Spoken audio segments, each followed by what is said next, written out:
The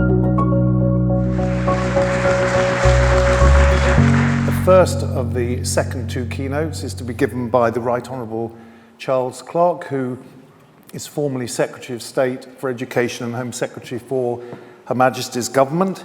He's a visiting professor at Lancaster and King's College London and is a consultant here to the Cambridge Partnership for Education. Charles.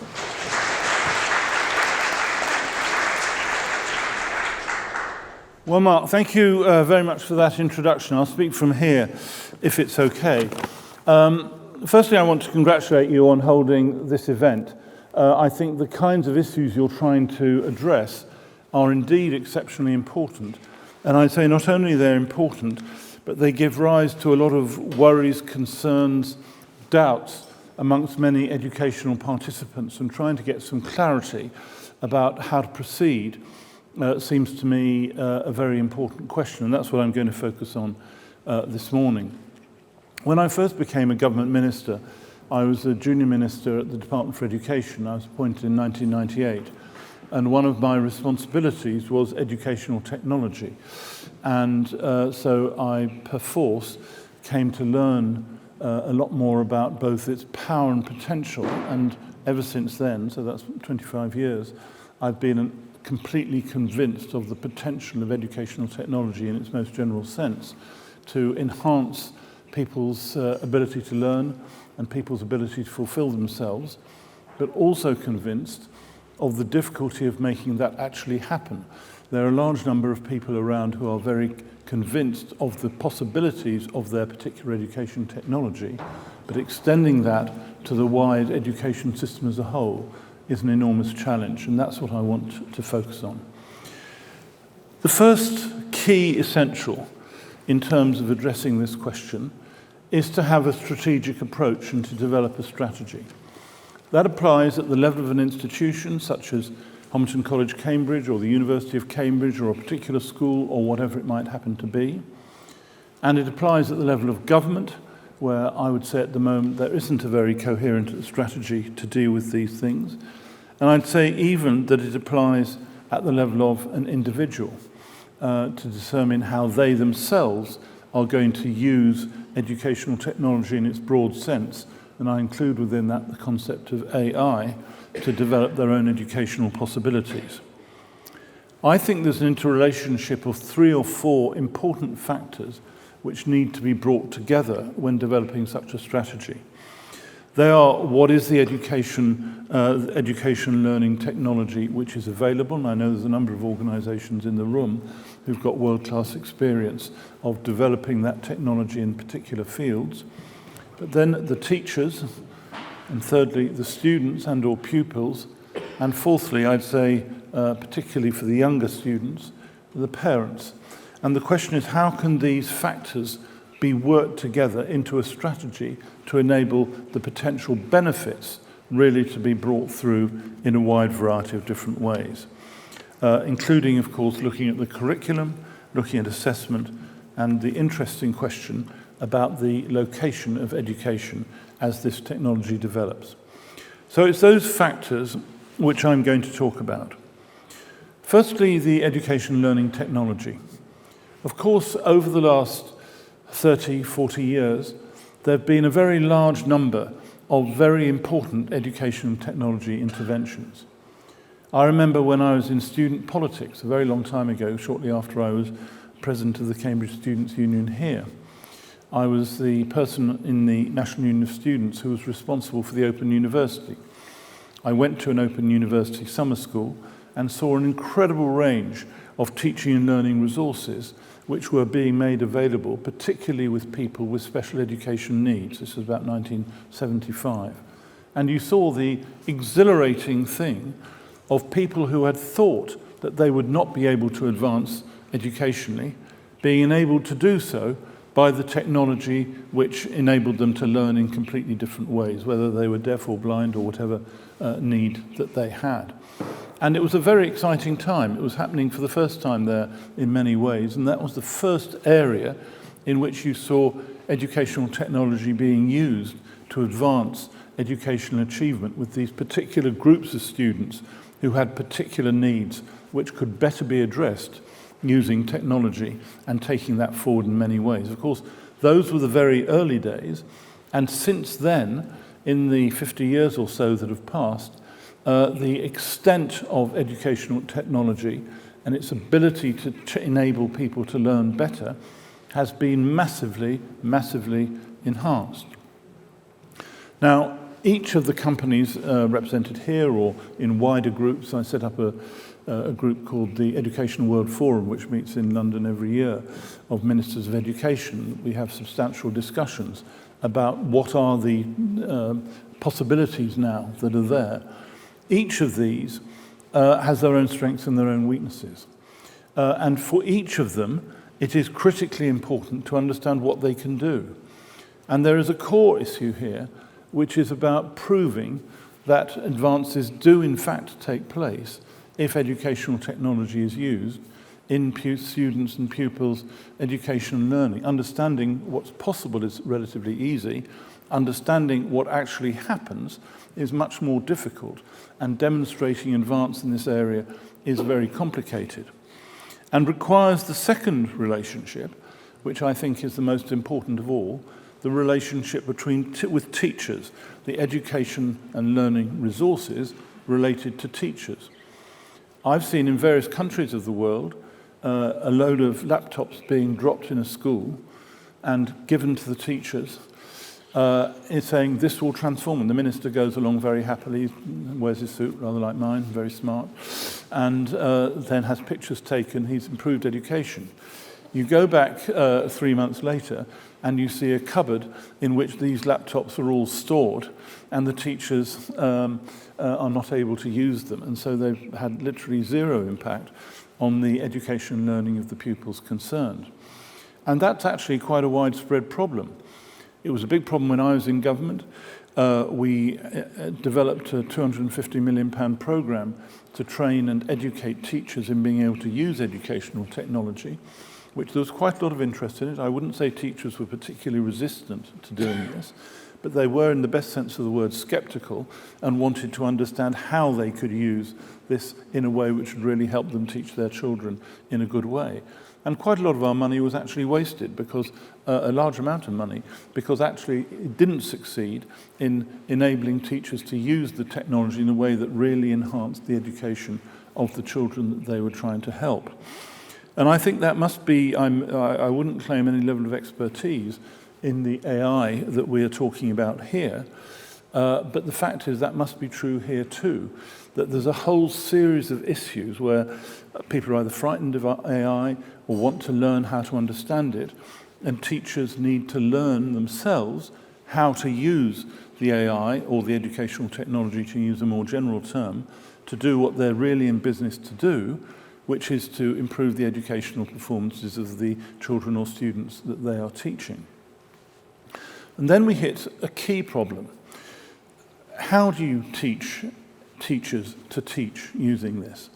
It's easy to talk about initial teacher training, years, let's say for the sake of argument, 19 to 22 in terms of age. But once a teacher has graduated, they've then got, say, 40 years teaching, and during that time, there are enormous changes. To what extent does the system, however defined, assist those teachers during those 40 years between 22 and 62 or whatever, to keep up to date, to understand how to use these things at a process of immense change? And the answer is not very much. I would say our continuous professional development in Britain is a long way short of what it needs to be in a whole set of subjects, but including in this area. And the question of how you organise the continuous professional development of teachers is itself a major challenge as you move it through. There have been developments, those of you who are familiar with the British school system over many years will recall the Baker Days. These were days named after Kenneth Baker, my predecessor as Secretary of State for Education, where time was taken out of the regular school day to say, okay, you need to learn and redevelop yourselves, and that's what happened. But if you started to say, as I did, what about doing it in the school holidays, what about doing it at the weekends or whatever, there was a massive resistance to that. It was an industrial relations issue, really. Teachers were only contracted for a certain amount of hours teaching a year, and going beyond that was beyond what they do. Different, by the way, to some other professions. There are other professions in which it's expected that you update your skills and so on in your own time. And that's a challenge. It's an industrial relations question to be resolved. I would say it hasn't yet been resolved in any clear way here. But if you're going to access students' ability to learn via teachers, then you have to empower the teachers to be able to use the educational technology to make it happen. And your strategy, which I'm trying to emphasize the importance of, has to have that as the center. And it remains a key weakness, I think, of our education system, that not enough is done on that front. There are all kinds of dialogues that were established, some of them good, some of them constructive, some of them leading to good outcomes, but it needs to be very widespread and very systematic. The third element is the student themselves, and I use the word student going right through from early years right through to higher education. To what extent is the student themselves ready to use educational technology and within that AI to be able to improve their own education? I think that's a much more interesting area. I think the answer is a very large number of students are ready to use this. Students are ready to use their equipment that they already have to hand to be able to help themselves learn. And there have been a whole set of interesting ideas, apps for education and so on, which have been developed to enable children to learn in all kinds of places using their app. But I would say there's been an absence of strategy about this to work out what the student is themselves doing and able to do, and how that works to what the student is studying in their school or in their university as to where they go. And that's quite a difficult question. It's not straightforward for a teacher to understand how they help their student to use their technology to help them learn in the context where they're learning. And there's some subjects in which it's a lot easier to see this happening than in other areas. But going back to where I started, the key importance of strategy for an education institution, as well as for a government, as well as for an individual. For an education institution, let's say a school, or let's say a university, or let's say this college, what is their strategy to enabling their students to use the most up-to-date learning and teaching resources on their equipment and to integrate that into the learning and course that they're doing in any case at the institution? I think that requires quite a lot of quite difficult thinking to get to a coherent, good answer. There is no reason why that coherent, good answer needs to be one which is universal across the country. It can apply only to a particular institution or a particular area, but there needs to be a coherence about it. For otherwise, neither the teachers nor the students are clear how they can use these things to be able to enhance their learning experience. And then the final element, which people I think often take insufficient account of, is the parent of students at school. It's always been my experience that where the parent is engaged with the learning of their children, the children do a great deal better. Where there's an alienation between the parent and the school, or the parent and the teacher, then it's much more difficult for students to learn in a fluid and effective way. Now, the nature of this parent teacher, parent student, parent school, parent university, sometimes relationship varies immensely. And there are all kinds of structures which are half inclined to encourage dialogue about these things, the parent-teacher evenings and so on. But I still believe, and I've believed this throughout my political life in the field of education, that relationship remains a key one which is not developed as it needs to in a whole variety of different ways. So what am I trying to say? All four of my partners of the areas I'm talking about, the actual technology itself, the teacher, the student, and possibly the parent, have to work together in order to improve the education of the student and their fulfillment. And that is a really, really, really hard task to get that right. And it applies in the different ways. The obvious areas which people talk about in this field are the curriculum itself and the assessment regimes. If you take the curriculum itself, there are a lot of potential advantages which the education learning technologies can bring. The first is that horrible word, personalisation, but the meaning of targeting the education system to support the individual interests and aspirations of the student themselves, whatever they are. So you don't simply deliver blocks of 25 people into a classroom to listen to some student or some teacher talking about this, but really try and make the system relate to that particular individual student. And that's easier in some subjects than others. As you go through maths, English, history, geography, whatever it is, it's easier to see how AI can help students learn in those different subjects, but in different ways. Again, I would say, to use a word that we are talking about in the chapter, in the headline of this event, pedagogy, I always felt the key question, which we didn't as a government, I don't think, really failed to achieve, and I certainly think hasn't happened now, is to really understand the pedagogy of the way in which particular educational technologies interrelate to individual students in that process. But it is a very positive thing. But there's not a general view about the curriculum, about how AI can help or not help. It's a question of how do you do it in maths, how do you do it in history, how do you deal with it in different ways? And they need to be understood and thought about, I would argue, differently. And I would also argue, which is one of the reasons why I welcome this event, is it needs to be more thought about in a very particular way for each subject and at each age, how it can actually help and what you have to do to make it happen. So if you're talking about teaching mathematics between the ages of 11 and 14, for the sake of argument, for that particular slug, what is the education technology which can help? How well able are the teachers teaching students in that field to help them? What are the student attitudes, and how do you put these things together into a coherent approach? And that is a challenge. It is not a straightforward thing. Too many people assume it's just done, but it's not, and there's a long way to go. And then you come on to the assessment questions, where a lot of people, probably including myself, are fairly confident about the capacity of the assessment systems to be moved in a better way using AI, using educational technology. There are all the obvious examples about, is the student speaking for themselves, or are they simply downloading stuff that's been written by somebody else? There's those kinds of issues which are very substantial. But I do think, again, same point as with curriculum, it's different in different subjects.